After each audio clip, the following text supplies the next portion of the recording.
from Omaha. At the time, from the Reverb Lounge in Benton, Omaha Live presents Jimmy Putnam. All right. Thank you guys very much. I'm very happy to be here. I'm feeling good. I'm having a good summer. You guys having a good summer? It's baseball season. The Cubs are doing well. I love it. I love baseball so much. What I love about baseball is that it's like an ethical sport. I love how they police themselves. Like if you, anything like drugs, gambling, whatever you do, they don't mess around. Boom, you're gone. Like you don't even have to get in trouble with the law. Just if Major League Baseball thinks you're a bad person, banned for life. It's crazy, right? Like we just came out of football season and they're a little looser, the morality, right? Like their ethics basically come down to, can you play? Like that's it.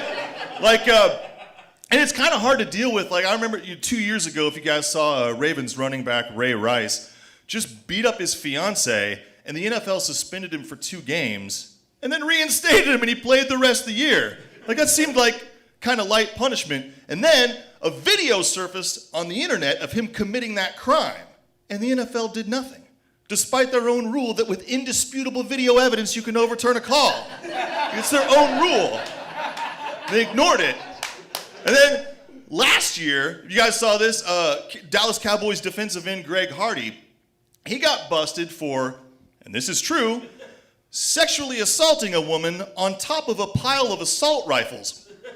What is that? What is that crime? Doesn't even make sense.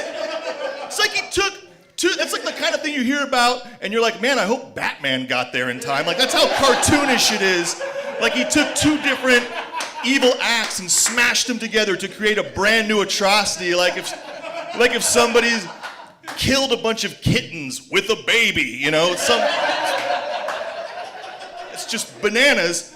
He got suspended 4 games and then played the rest of the season. Like, how does that? They didn't care at all. The NFL's never cared. 15 years ago, Ravens linebacker Ray Lewis murdered 2 people. 14 years ago, Raven linebacker Ray Lewis was the Super Bowl MVP because he didn't get arrested. There were no witnesses to his crime. I understand that. But what I couldn't figure out, because they had 2 guys running in opposite directions who got run down on foot, tackled, held down, and stabbed to death. No one saw it. But like, I know that I'm just not physically capable of doing that. Like most people couldn't commit that crime. In order to do that, you have to either be Ravens middle linebacker Ray Lewis or Wolverine. That's the only 2 people who can even do that. But the potential involvement of a superhero was reasonable doubt in that sense. The only thing keeping former New England Patriots tight end Aaron Hernandez off the field is the bars. That's it. Otherwise, he'd be playing, and he murdered 4 people. Still eligible to play in the NFL. He just got charged with a 5th crime, and that crime was intimidating a potential witness, which he did by shooting him in the face. Intimidating a potential witness, not attempted murder or assault with a deadly weapon. And I'll grant you, that's one of the most intimidating things you could do to a person. It would have totally worked on me. Yeah, but so like, still, like this stuff keeps me up at night. It makes it hard to watch the NFL, but I had a realization. I saw a Will Smith movie last year that really spelled it out for me, and I realized, oh yeah, these men are all being punished by the worst possible thing, playing in the NFL. That's the worst thing that can happen to a person. That's horrible punishment because guess what? It's killing them. Slowly and painfully. It's amazing that people do it. Here's my point. I don't know what you think the punishment should be for murder or domestic violence or sexual assault.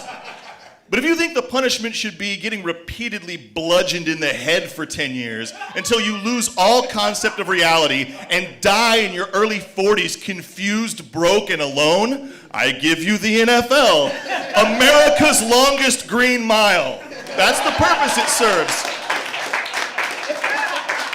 It's amazing. But you know what? Like, I'm still gonna watch it. It's still football. It's still cool, right? It's still the best sport to watch. Like, it's at least, like, it's not soccer, right? I know that a lot of people like soccer. I don't get it. And every time I say that, people have to tell me it's the most popular sport in the world. So what? What does that even mean? That's a nonsense statement. The most popular food in the world is rice. It's not the best food. It's just cheap and everywhere. So congratulations, soccer. You're the white rice of sports.